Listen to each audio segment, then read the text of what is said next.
Okay, so start करते हैं।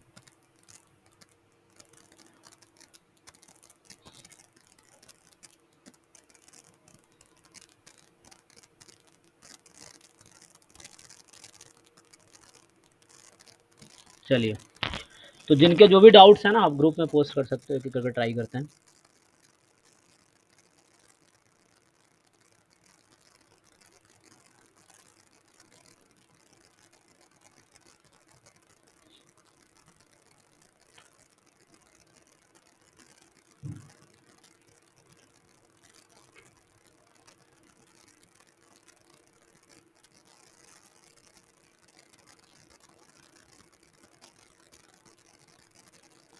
चलिए देखो, तो नेहा ने जो भेजे वहाँ से स्टार्ट करते हैं। तो पहला क्वेश्चन जो है, ये 19 नंबर क्या कह रहा है कि x1 x2 x5, तो ये आपके पास है ना। सो दिस इज पीडीएफ दे रखा आपको, है ना।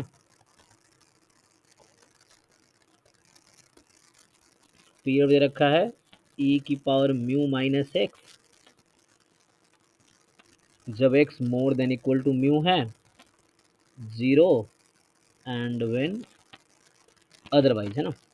तो आपका अब क्वेश्चन यहाँ पे ये है कि find the likelihood ratio test for the sizes. Okay,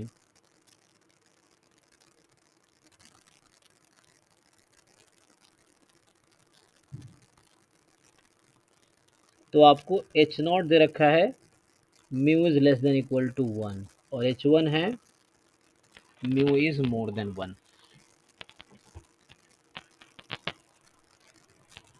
okay, तो ये जो डिस्ट्रीब्यूशन है, एक्सपोनेंशियल फैमिली का मेंबर तो नहीं है ना। सो तो क्या करोगे आप, तो देखो इसका जो लाइक्लीहुड रेशियो टेस्ट आपको जो निकालने हैं, तो इसका सिंपल मतलब है कि यू हैव टू, मान लो पैरामीटर म्यू है ना, so you have to maximise this function when your mu belongs to H naught. और यहाँ होता है लाइक्लीहुड फंक्शन आपको मैक्सिमाइज करना है, and when you have to maximize the likelihood function when mu belongs to h naught और h1, दोनों का यूनियन है यहाँ पे, है ना। इसी को मैं बिग थीटा लिखता था, तो यही चीज़ आपने देखा होगा, पहले मैं लिखता था इसको mu belongs to ये बिग थीटा नॉट, और you have to maximize this mu belongs to big theta, this is less than equal to k। तो ये आपके क्रिटिकल रीजन आएंगे। अब यहाँ पे आप ट्राई करो, तो इसमें क्या है एक्चुअली, आप अगर चेक करो इसका लाइक्लीहुड फंक्शन, तो लाइक्लीहुड फंक्शन क्या बनेगी इसकी, ई की power n mu minus summation x i, यही ना। तो ई की, यस सर, हाँ, ई की पावर माइनस, N5 दिया है। हाँ। तो अगर आपसे पूछूं मैं, ये लाइक्लीहुड फंक्शन म्यू के रेस्पेक्ट में इंक्रीजिंग है कि डिक्रीजिंग है, पॉजिटिव ही होगा, है ना।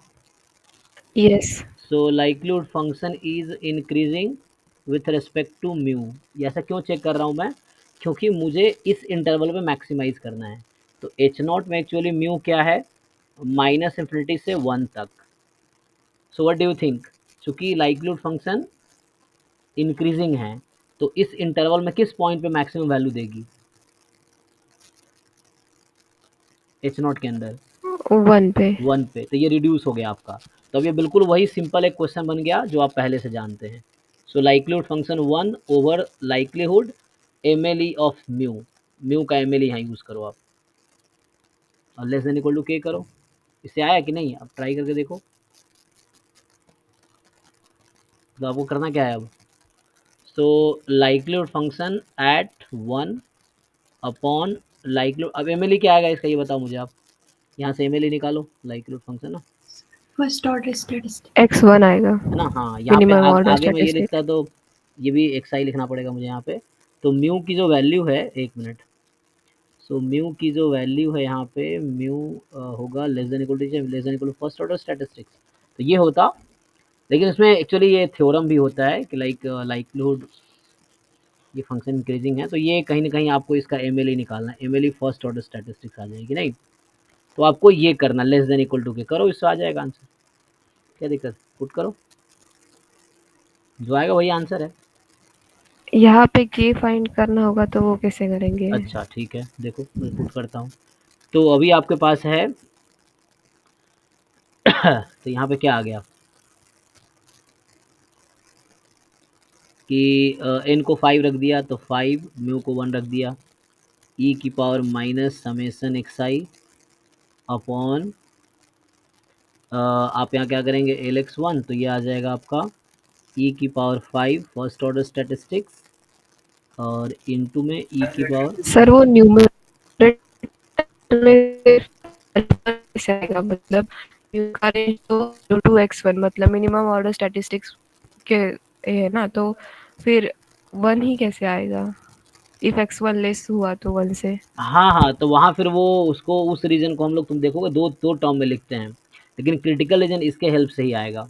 अगर ऐसा हुआ, दो केस है, जैसे एक केस है कि like 1 less than first order stats हो सकता है, या 1 more than first order statistics, ये हो सकता है ना, तो उस केस में क्या होगा, तो जैसे मान लीजिए अभी गेटर से क्या बनेगा, आपको क्या लगता है, तो ये क्या बनेगा, so it is the point of maxima. उस केस में अगर 1 फर्स्ट ऑर्डर स्टैट से कम है तो इंटरसेक्शन क्या आ जाएगी, लेस देन 1, तो 1 पे मैक्सिमम मिल जाएगी, तो कोई दिक्कत नहीं, यहाँ पे L1 ही बनेगा ये।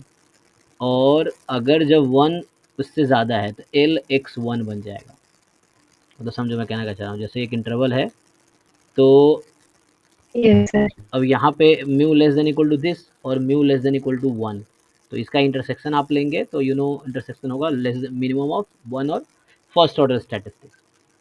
तो प्रॉब्लम ये है यहाँ पे कि जब आप ये कंसिडर करेंगे ना, तो होगा क्या, LX1 अपॉन LX1 कैंसिल होकर क्या आ जाएगा, 1 आ जाएगा वो। 1। हाँ, तो 1 लेस देन के, और यहाँ के एक्चुअली 0 से 1 के बीच का नंबर है, तो ये फॉल्स हो जाएगा, तो ये केस कंसीडर नहीं होगा, तो ये वाला ही कंसीडर होगा यहाँ पे, क्योंकि स्टेटमेंट, तो ये जो maximum value of L mu है when mu belongs to H not, तो इसके दो केस हैं कि एक बार ये भी हो सकता है, ये भी हो सकता है, but when you take numerator as this, तो न्यूमरेटर डिनोमिनेटर कट के 1 हो जाएगा, तो उससे कोई क्रिटिकल रीजन आएगा ही नहीं, तो क्रिटिकल रीजन फाइंड करने के लिए आपको L1 से ही फाइंड करना है ना। हालांकि थ्योरम भी है कि ये इसका क्रिटिकल रीजन और आपका इसका, जिसका मोनोटोन लाइक्लीहुड रेशियो, मतलब लाइक्लीहुड रेशियो मोनोटोन होता है, तो इसका और इसका क्रिटिकल रीजन सेम आएगा, तो मतलब इसका क्रिटिकल रीजन और इसका क्रिटिकल रीजन सेम आएगा, दोनों के सेम क्रिटिकल रीजन होंगे। सो यहाँ से सिंपली फाइंड करो लेस देन इक्वल टू के। अब ये तो समेसन एक्स आई वाले टर्म आउट हो गया, ई की पावर 5 भी आउट हो गया, तो बचा क्या, बचा 1 upon first order statistics less than equal to, तो मान लो अभी K1 है, तो दिस इज K2, तो first order statistics more than equal to 1/K2, मान लो C आ गया, तो आपका क्रिटिकल रीजन है reject H naught if first order statistics is more than equal to C, तो ये आपका क्रिटिकल रीजन आ गया। अब क्वेश्चन है C अल्फा के टर्म में कैसे लाएंगे, तो alpha is equal to probability reject H naught, ये डेफिनेशन है अल्फा का, मतलब टाइप 1 एरर की प्रोबेबिलिटी का, तो reject H naught when H naught is true, तो आपका alpha probability reject H naught x1 more than equal to C, और अगेन यहाँ पे क्या होगा, एच नॉट में क्या था, म्यू आपका लेस देन इक्वल टू 1 था, तो 1 पे ही काम करना पड़ेगा, फंक्शन ऑफ वो आ जाएगा। सो क्वेश्चन है हाउ टू कैलकुलेट C, है ना, तो यहाँ से फर्स्ट ऑर्डर स्टैटिस्टिक्स का डिस्ट्रीब्यूशन निकल सकता है, निकल जाएगा, क्योंकि यहाँ पे क्या है, शिफ्टेड ही तो है, यस सर। तो यहाँ पे जो 5 ई रेज़ टू। हाँ, मतलब डिस्ट्रीब्यूशन भी आ जाए ना, x माइनस म्यू को अगर मैं y नाम रख दूँ, so that is sir exponential 5 e 1। Rays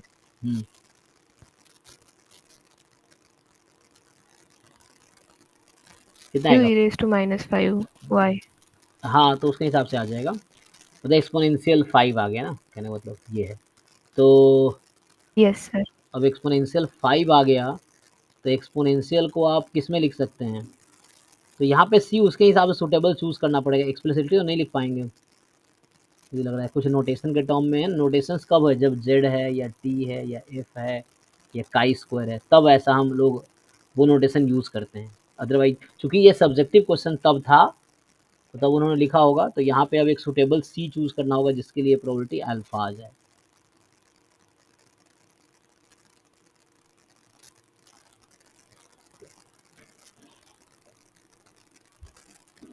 अब एक्सपोनेंशियल को हम गामा लिख सकते हैं, और एक्सपोनेंशियल को आप गामा लिख सकते हैं, तो है ना, काई स्क्वायर में तो आएगा नहीं एक्सपोनेंशियल, अभी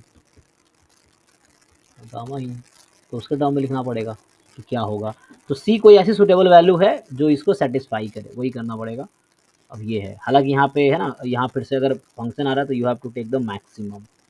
सो मैक्सिमाइज करना आपको विथ रिस्पेक्ट टू म्यू, तो ये म्यू के रेस्पेक्ट में मैक्सिमाइज करना पड़ेगा अगेन। तो probability X more than equal to C है। First order statistics science explicit नहीं आएगा उसमें। देखो सॉल्यूशन बुक में कुछ कर रखा है, क्या निकाल रखा है इन्होंने? हाँ सर किया है, बट वो कुछ समझ नहीं आया। फोटो सेंड करूँ क्या? हाँ, क्या निकाला है?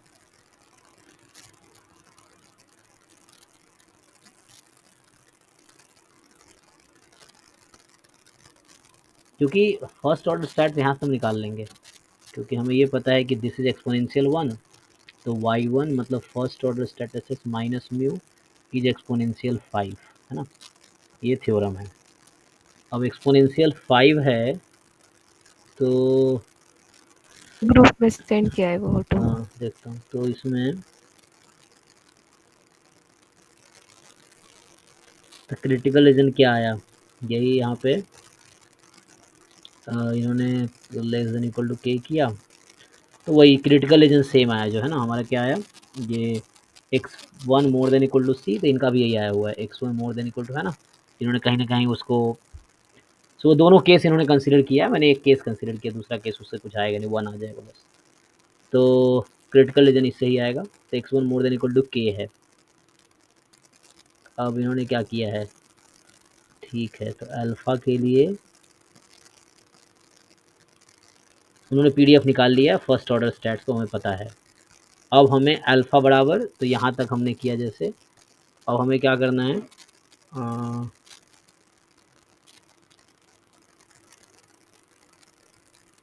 तो अल्फ़ा बराबर के ही निकाल दिया, तो सेम के, क्या बात है। तो हमें इसको मैक्सिमाइज़ करना है म्यू के रेस्पेक्ट में, तो वो तो लिखना पड़ेगा ना पीडीएफ, तो यहाँ पे मैक्सिमाइज़ कर देंगे एंड में। तो यहाँ पे तुम्हें फर्स्ट ऑर्डर स्टैटिस्टिक्स का पीडीएफ यहाँ से लिख सकते हैं हम लोग। तो यहाँ से जो आएगा y1 जो है, y फर्स्ट ऑर्डर स्टैटिस्टिक्स, उसका पीडीएफ होगा 5e की पावर माइनस 5y, है ना, और y मोर देन 0 है, लेकिन हम x क्या लिखेंगे, फर्स्ट ऑर्डर स्टैटिस्टिक्स इन x, तो क्या आएगा 5e की पावर माइनस 5, और कितना आएगा y की जगह पे, x माइनस म्यू,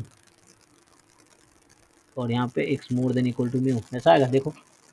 सो यस पीडीएफ, सर। तो ये आपके पास आ गया PDF of first order statistics. अब यहाँ पे आपको इसको इंटीग्रेट करना है c से लेके, सो दिस अल्फा इज, यहीं से मतलब कंटिन्यू करना पड़ेगा, so this alpha is c to infinity, and PDF जो कि था 5e की power minus 5 x minus mu d x, और इसको मुझे मैक्सिमाइज करना है इस इंटरवल पे, है ना, जब जब आपका यहाँ पे वो आ जाएगा तो आपको मैक्सिमाइज करना है। तो इसको अभी, तो ये बस क्रिटिकल रीजन निकालने के लिए ये हिंट दे रहा था, बाकी यहाँ पे उसके हिसाब से आपको पावर और वो कैलकुलेट करना पड़ेगा टाइप पॉइंट। तो अभी मुझे इस एच नॉट के लिए क्रिटिकल रीजन मतलब इसके अकॉर्डिंग आ जाएगी, लेकिन अब बाकी काम इसके हिसाब से करना है। तो ठीक है ना, इसको अब मैक्सिमाइज कीजिए आप, मतलब पहले कैलकुलेट कर लो फिर बाद में मैक्सिमाइज कर लेंगे। For mu less than equal to 1, तो for mu less than equal to 1, so पहले इसको इंटीग्रेट करो, इंटीग्रेट करना मुश्किल तो है नहीं। तो ये 5 बाहर आ गया, और फिर से वही है, तो e की पावर माइनस 5 म्यू, तो प्लस 5 म्यू बाहर आ जाएगा, c टू इन्फिनिटी e की पावर माइनस 5x अल्फ़ा, और 5 e की पावर 5 म्यू, और यहाँ आ गया कितना ई की पावर माइनस यूनिट 0 हो जाएगी। बताओ इंटीग्रेट करके कितना आएगा।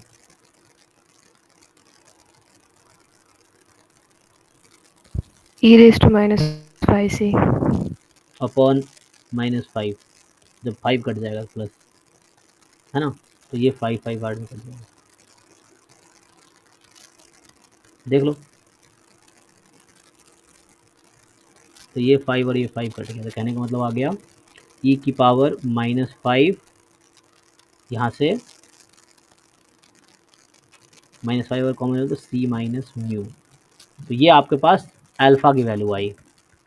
अब मुझे इसको मैक्सिमाइज़ करना, we have to maximise for mu between less than equal to 1। अच्छा, मोर देन 0 क्वेश्चन में ही दे रखा है ना। एक मिनट, यहाँ पे x का सपोर्ट क्या था क्वेश्चन में? x का सपोर्ट क्या दे रखा है? मोर देन म्यू ना। greater than or equals to अच्छा, ग्रेटर देन म्यू। तो अगर मैं इसका कॉम्प्लीमेंट लेता तो क्या बनता?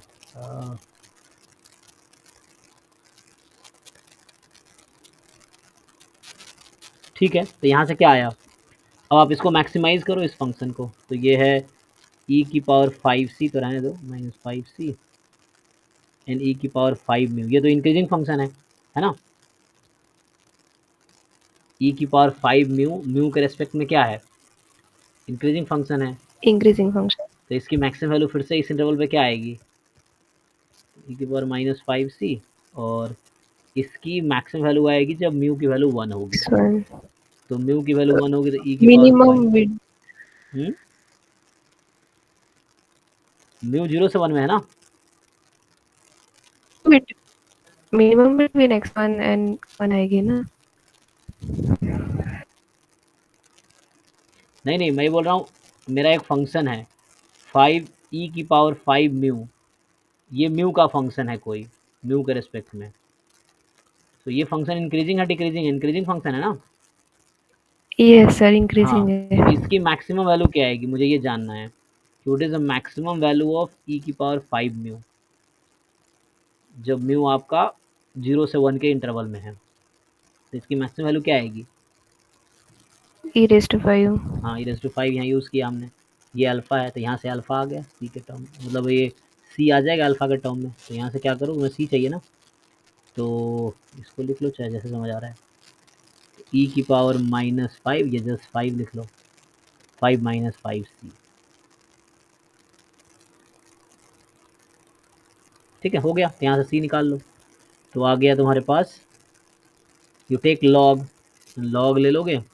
तो ज़रूरी नहीं कि जो बुक में सॉल्यूशन किया वही करेंगे, आप अपने तरीके से करो, बस समझ सकते हो, वहाँ से हिंट ले सकते हो आप, लेकिन पहले खुद ट्राई करो। तो जैसे यहाँ से क्या मिला मुझे, तो यहाँ से finally I take log, so log alpha is equal to -5c plus 5, मुझे सी चाहिए, तो पहले 5c चाहिए, तो 5 माइनस लॉग अल्फ़ा, एंड सी चाहिए तो 1/5, 5 माइनस लॉग अल्फ़ा।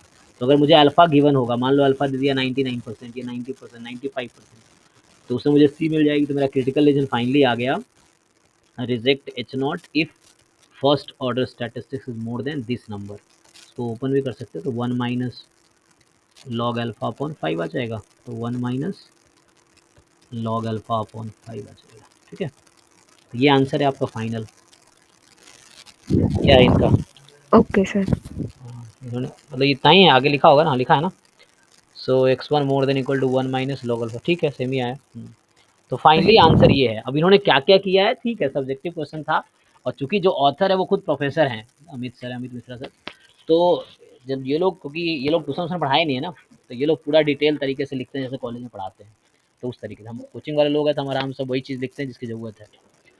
ठीक है तो ओके, तो ये आंसर आ गया। नेक्स्ट क्वेश्चन पे आते हैं। दूसरा क्वेश्चन जो था कुसुम का,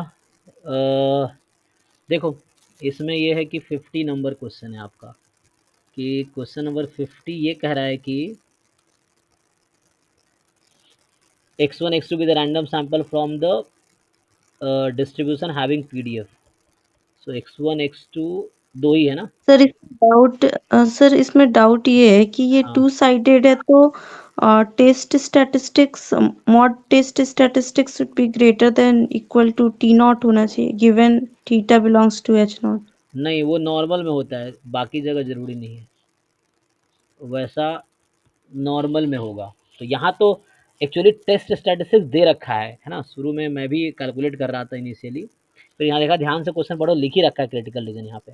हमें कैलकुलेट नहीं करना है क्रिटिकल रीजन, दे रखा है क्वेश्चन में, यहाँ लिखा है ना consider a test that reject H not. तो मुझे क्वेश्चन में लिख रखा है इन्होंने कि रिजेक्ट एच नॉट इफ, और क्या कंडीशन है, रिजेक्ट एच नॉट, तो क्या कह रखा है, reject not for small observed value of statistics W. W की वैल्यू जितनी स्मॉल होगी, मतलब रिजेक्ट करेंगे डब्ल्यू की वैल्यू अगर बहुत स्मॉल है तो मतलब जितना ज़्यादा स्मॉल है उतना ज़्यादा रिजेक्ट करने का ये समझो चांस है या वो है। सो रिजेक्ट कर सकते, रिजेक्ट एच नॉट जब जब बहुत स्मॉलेस्ट, इसका मतलब क्या, less than equal to W, इस तरह से, या कोई नंबर ले लो। तो ये क्रिटिकल रीजन लिख रखा है, हमें कुछ नहीं करना है इसमें, कि इन्होंने ही लिख रखा है कि आप ये क्रिटिकल रीजन लेके चलो, ठीक है। वो नॉर्मल में होता है क्योंकि नॉर्मल का मीन वो है, उसके हिसाब से होता है। यहाँ पे सर मतलब ये पता कैसे चलेगा कब ग्रेटर देन कब लेस देन? देखो जो डेफिनेशन आपके सिलेबस में जो है, बाकी का याद नहीं रखना है।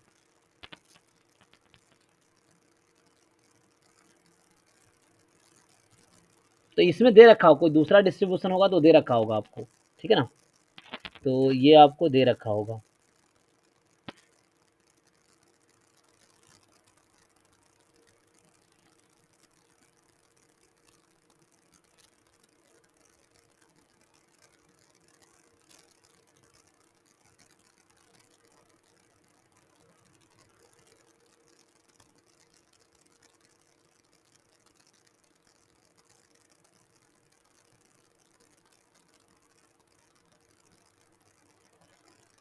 नेक्स्ट बताओ। तो इसमें मेनली ज़रूरी नहीं है कि जो हमारे पास डबल साइड यहाँ पे है तो वो होगा ही, क्योंकि एक्सपोनेंशियल है तो वो हो सकता है वैसा हो, लेकिन आपको रट्टा नहीं मारना इस केस में, जो नॉन नॉर्मल डिस्ट्रीब्यूशन उसमें रट्टा नहीं मारना, आपको नॉर्मल का सिर्फ याद रखना है, ठीक है। सर जैसे बोथ साइडेड ही होगा ना तो फिर हम लोग क्या ऐसा लेंगे modulus of W less than C ऐसा? नहीं नहीं नहीं, वो आपको क्वेश्चन में लिख रखा है, आपको कुछ नहीं लेना। क्या लिखा है क्वेश्चन में? इसने लिखा हुआ है कि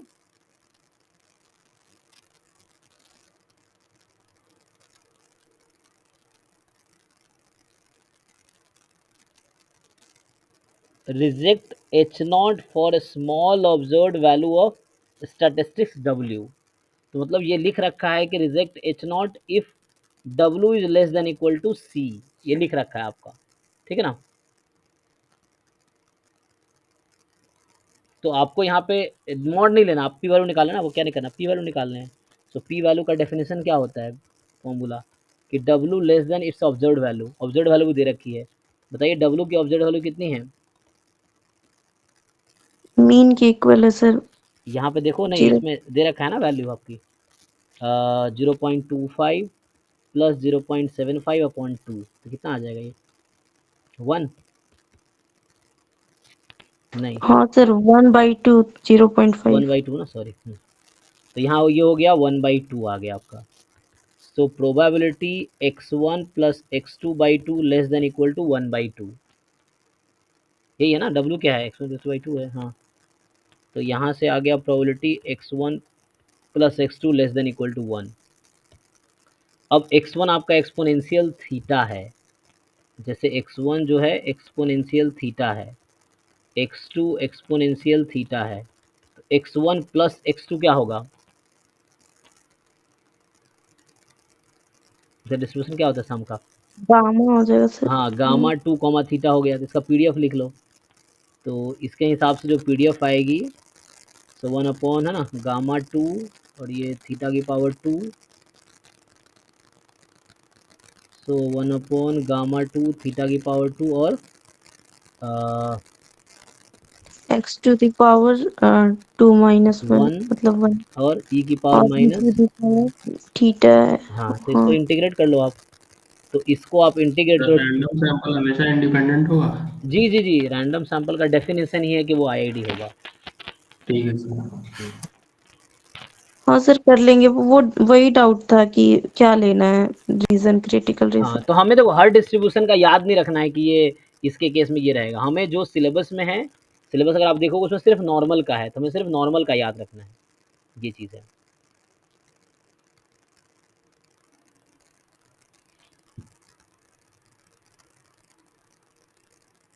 नेक्स्ट नेक्स्ट किसका डाउट है, देखो नेक्स्ट। तो नेक्स्ट जो है आपका कि आपको बता रखा है कि यहाँ पे क्या है, एस आपको दे रखा है, क्या दे रखा है, 1 1 -1 1 और 1 -1 अल्फ़ा कॉमा -1 और 3 1 0 बीटा, ठीक है।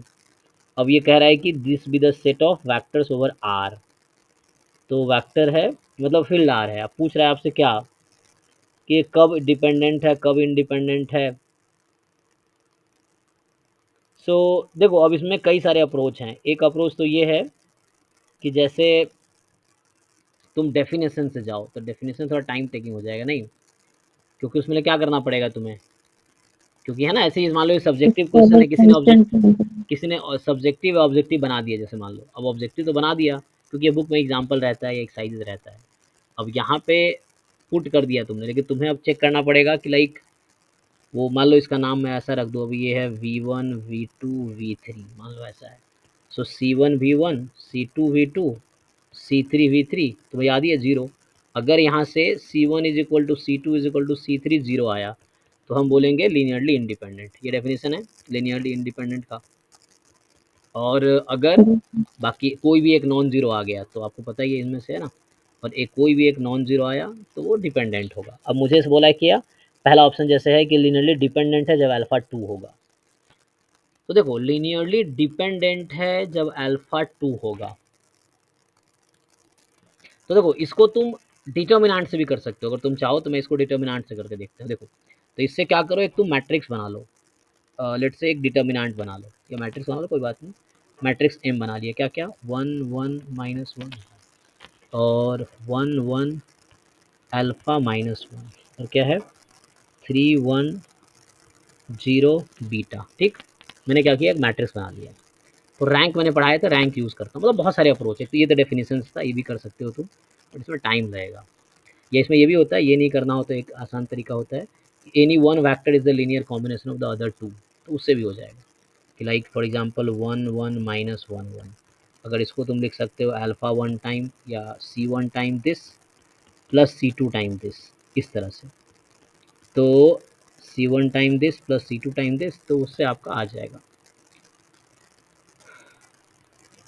तो एक एक अप्रोच ये है, अब उसके हिसाब से डिसाइड कर लो। दूसरा अप्रोच मैं डिटर्मिनेंट से करता हूँ। सो देखो, तो मान लो अल्फ़ा को मैंने 2 रख दिया फॉर एग्जांपल, पहला ऑप्शन के लिए सोच रहा हूँ, तो मैं ऑप्शन ए के लिए अगर सोचूंगा तो क्या करता हूँ 1 1 1 1, पहला ऑप्शन है अल्फ़ा को 2 रख देते हैं, 2 -1 3 1 0 बीटा।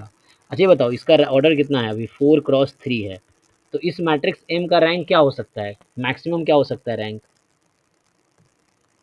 3, है ना। अगर रैंक 3 हो गया इसका मतलब ये है कि जो रोज एंड कॉलम्स हैं वो इंडिपेंडेंट है। तो अब सोचो, अगर मैं आपसे पूछूं कि इसका डिटर्मिनेंट निकालो, कितना आ रहा है, इस 3/3 का जो ब्लॉक है ना, इसका डिटर्मिनेंट जरा निकालो, कितना आ रहा है। अब ये डिसाइड कर देगा ऑप्शन ट्रू है कि फॉल्स, ये सिर्फ 3 क्रॉस 3 का determinant.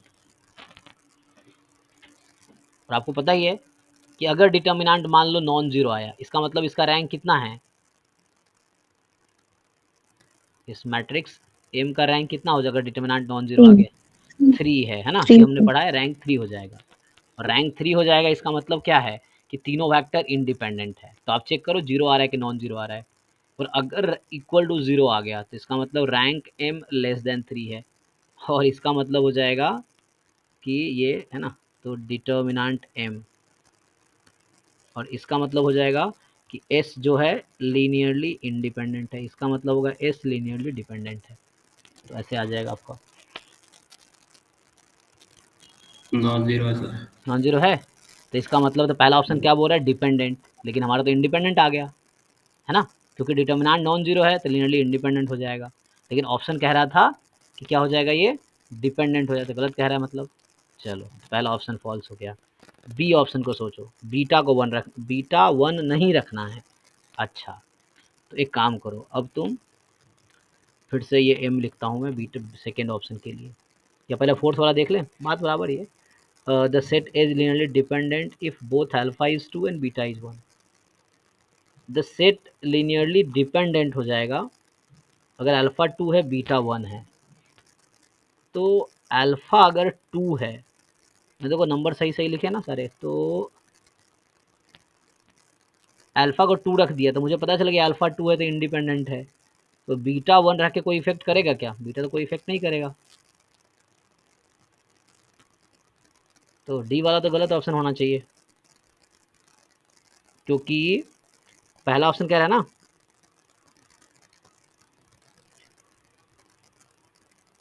Okay, set is linearly independent if beta is not 1।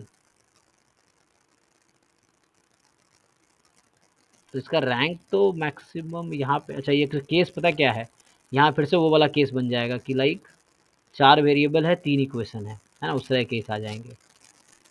ओके तो अच्छा सेकंड कॉलम की एंट्रीज गलत आई है। गलत आई ना, अच्छा हाँ, 1 -1 अल्फा -1। ओके ओके ओके, वही वही वही, हाँ चेक करो, वही बोल रहा हूँ, 1 - 1 अल्फा माइनस, अच्छा अब डिटर्मिनेंट निकालो, अब क्या आएगी, 0 आएगी क्या, यह भी नॉन जीरो ही आएगी।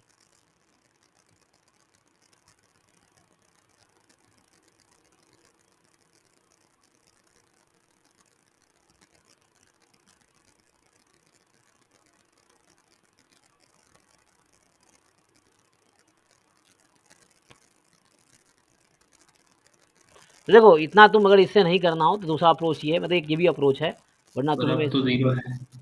अच्छा फिर 0 आ रहा है, हाँ सर। तो 0 आ गया, इसका मतलब क्या है अभी, अच्छा लेकिन क्वेश्चन ये है, देखो अभी इस पे गारंटी नहीं देंगे, ये पता है कब होगा, अगर एक भी नॉन जीरो मुझे वो मिल गया, क्या पता क्या है प्रॉब्लम यहाँ पे, इसमें हमने चेक किया, हमने रैंक को कैसे डिफाइन किया था कि एक भी 3x3 का ब्लॉक मिल गया जिसका डिटर्मिनेंट नॉन जीरो है तो वो इंडिपेंडेंट हो जाएगा। तो जैसे अगर मैं इसका आप चेक करूँ, नेक्स्ट कॉल अगर मान लो तुम इन तीनों का डिटर्मिनेंट चेक करो, डी ऑप्शन की बात कर रहा हूँ मैं, तो है ना मतलब अल्फा 2 रहेगा तो डिपेंडेंट होगा क्या, डिपेंड करता है ना। अब यहाँ पे ये वाला ब्लॉक पे आ जाओ, जरूरी नहीं है ना वो बीटा पर भी डिपेंड करेगा, क्योंकि वो 0 आ गया तो गारंटी नहीं देगा। तो यहाँ पे क्या है, आप इसका डिटर्मिनेंट निकालो जरा, ये जो अभी मैंने ब्लैक से 3x3 के ब्लॉक बनाए हैं, इसका डिटर्मिनेंट निकालो।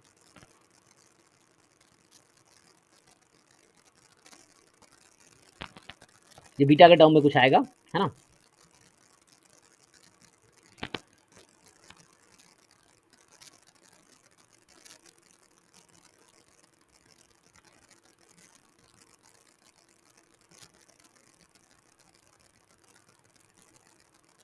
बीटा -1 आ रहा है सर। डिटर्मिनेंट आ रहा है, ओके।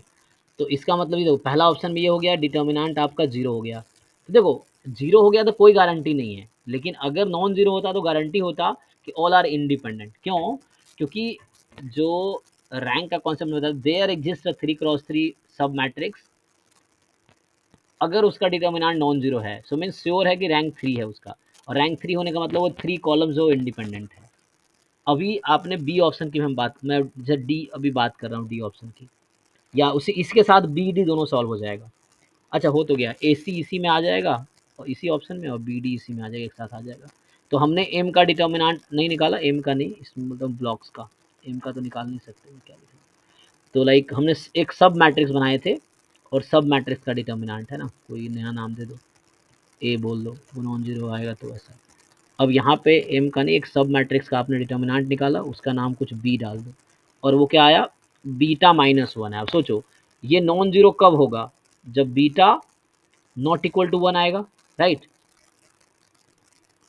सो ये बीटा नॉट इक्वल टू 1 के लिए क्या हो जाएगा रैंक इसका, ये जो एम है, 3 1 हाँ रैंक 3 हो जाएगा, और रैंक 3 होने का मतलब क्या हो गया कि Li. हाँ लीनियरली इंडिपेंडेंट हो गया। रैंक 3 होने का मतलब कॉलम्स आर लीनियरली इंडिपेंडेंट। तो देखो बी और डी ऑप्शन एक साथ सॉल्व हो गया। कैसे कि अगर बीटा की वैल्यू नॉट इक्वल टू 1 है तो ये रैंक 3 देगी, रैंक 3 देगी तो लीनियरली इंडिपेंडेंट है। सिंपल।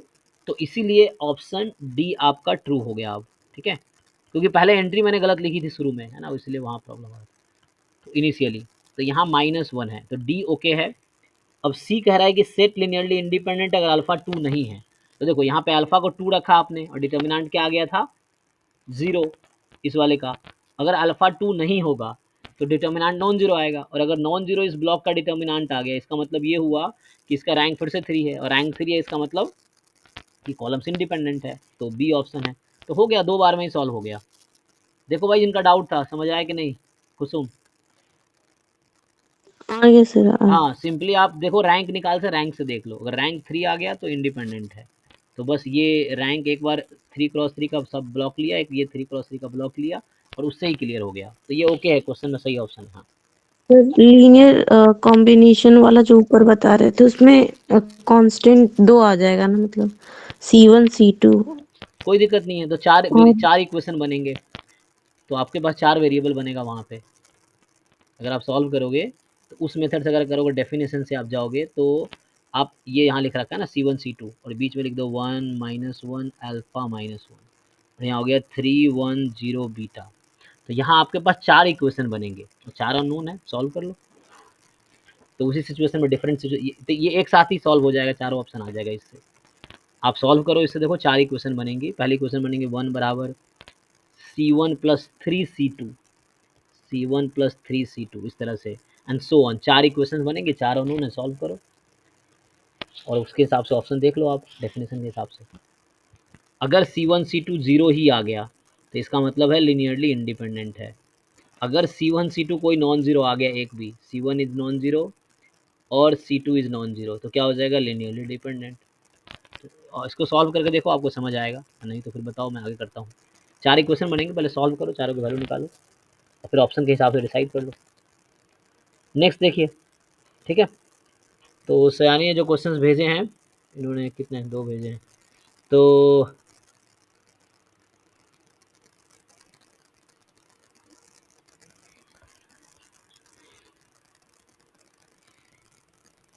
ये किस 59 नंबर किस ईयर का क्वेश्चन है? ये जैम पीवाईक्यू का है ना ये तो? हाँ जी सयानी है हाँ यहाँ? सर, हाँ हाँ हाँ, PYQ किस ईयर का है PY ये जैम के ही पीवाईक्यू का है। 2020। तो 20 का तो अभी चल ही रहा है ना, तो ये अभी हम डिस्कस करेंगे नेक्स्ट क्लास हाँ में। सर, मतलब उसका जो UMU का जो टेक्निक है वो मुझे समझने थी। हाँ तो बाकी जो क्वेश्चन है उसी का टेक, इसमें क्या दिक्कत है? ये साई एक्स तुम्हें क्या दिख रहा है आपको यहाँ पे? साई थीटा को आप ध्यान से देखिए क्या है ये है k from 4 to infinity probability at x, यही तो है प्रोबेबिलिटी एट k, यही है ना, इससे आ जाएगा। सो x बराबर k फ्रॉम 4 टू इन्फिनिटी, और यहाँ से आपके पास this is what probability x more than equal to 4, यही है ना, ये आ गया। हाँ तो क्या है यहाँ डेल्टा कंस्ट्रक्ट करो आप। तो सीखा तो इतने सारे क्वेश्चन 23 में आए हैं, 22 में आए, 21 में आए, जैम के तीनों साल में आए। उन क्वेश्चंस को रिपीटेडली सॉल्व करो तो आपको एक आइडिया मिलेगा क्या करना होता है। तो हमें अनबायस एस्टिमेटर ढूंढना होता है। ये रहा अनबायस एस्टिमेटर आपका, क्या है ये अनबायस एस्टिमेटर है। कंप्लीट सफिशिएंट ये है। इसमें क्या आइडिया नहीं मिल रहा आपको बताओ।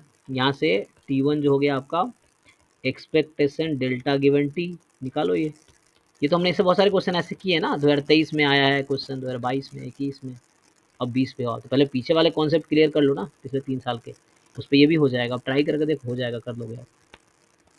क्या करना है? This is the unbiased estimator, this is complete sufficient, this is complete sufficient,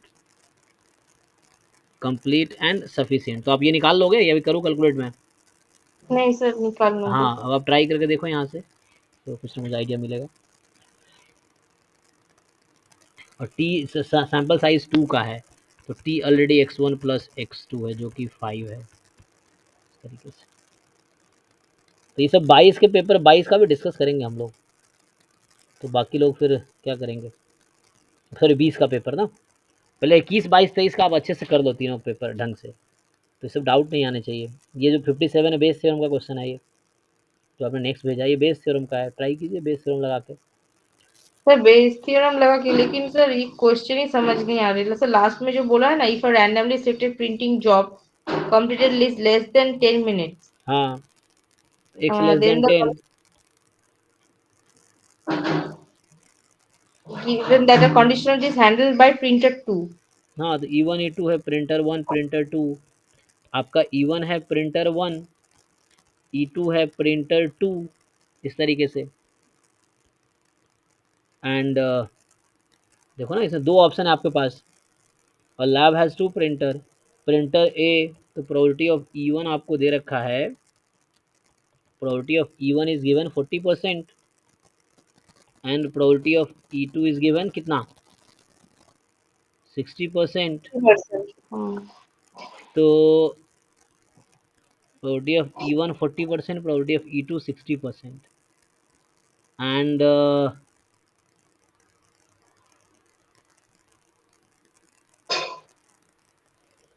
आगे क्या बोला है, आगे बोला है for the typing, sorry for the typical printing job the printing time in minutes. तो जो जो पहले प्रिंटर का टाइम है वो फॉलो कर रहा है नॉर्मल 10,4, और जो दूसरे प्रिंटर का टाइम है वो फॉलो कर रहा है यूनिफॉर्म, यूनिफॉर्म 1,21। और आपसे क्या पूछ रहा है ये, आपसे पूछ रहा है कि if a randomly selected printing job is found to have been completed in less than 10 minutes. तो ये इवेंट ए होता है जो बेस थ्योरम में, कि टाइम जो है, time is less than 10 minute, ये है कि लेस देन 10 मिनट में काम कंप्लीट हो गया। बता दिया तुम्हें ये। तो क्या पूछ रहा है, क्या प्रोबेबिलिटी प्रिंटर 2 ने सॉल्व किया था, E2 गिवन ए, अब बेस थ्योरम तो आपको आता ही होगा। So probability of E2, A given E2 upon probability of E1, A given E1 plus probability of E2 into A given E2। अब इसके सॉल्व कर लोगे आप, करो इसको सॉल्व। हाँ सर, आप हो जाएगा सर। तो यहाँ आप डिस्ट्रीब्यूशन से निकलेगा, अब ये वो है, ये प्रिंटर 1 का टाइम है, ये प्रिंटर 2 का टाइम है, करो सॉल्व बेस से लगाओ। शुभम, हाँ जी, तो इसमें क्या डाउट है आपके।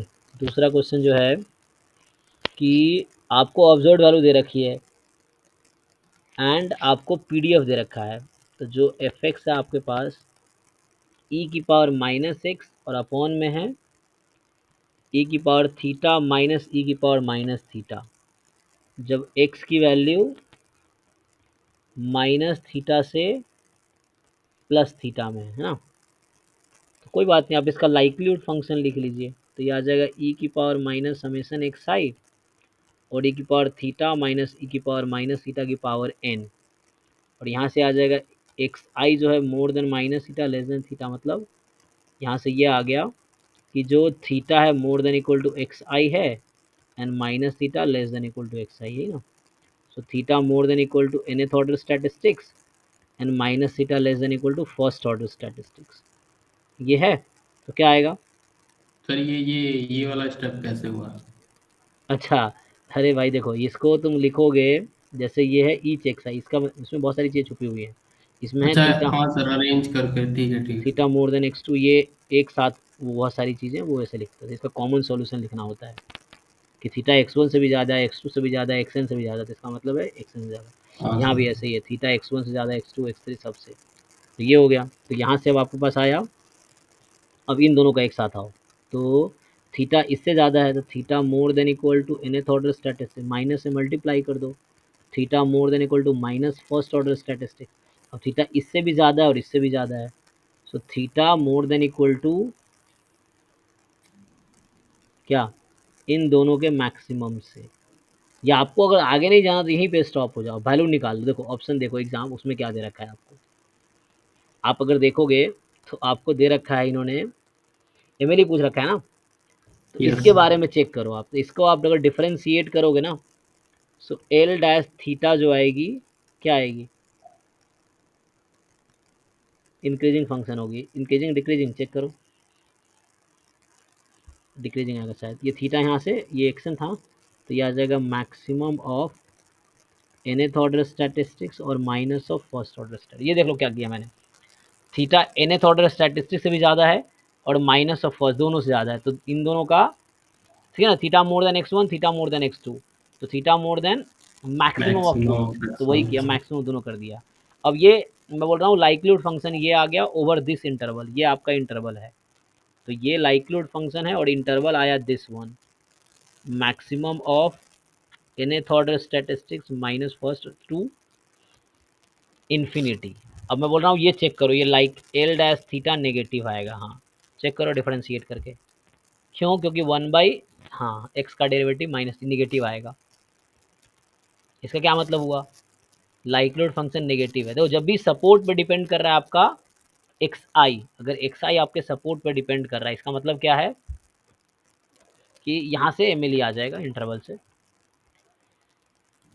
Sorry support and parameter dependent है तो इससे आ जाता है।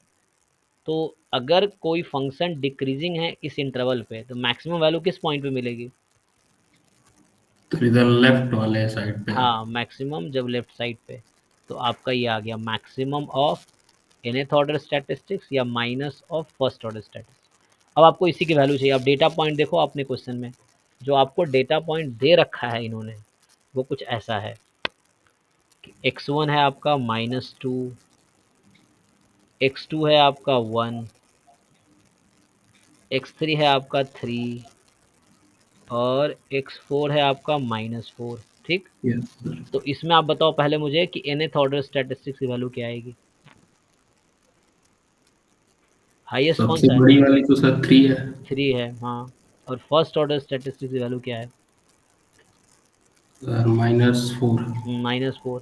तो अब आपको देखना है minus of first order statistics, हाँ सर 4। ये 4 हो गया, और nth ऑर्डर स्टैटिस्टिक्स आपका 3 है, तो थीटा आपका है इन दोनों का मैक्सिमम, तो माइनस फर्स्ट ऑर्डर और nth ऑर्डर इन दोनों का मैक्सिमम कौन सी वैल्यू है, तो 4 हो जाएगा। तो ये आंसर आपका 4 है इस क्वेश्चन का।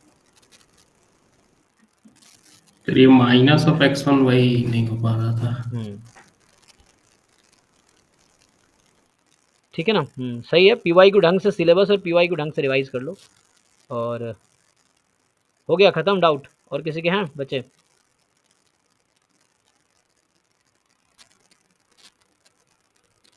और बाकी किसी का डाउट तो ग्रुप में पोस्ट करो फिर हम सॉल्व करते हैं ये।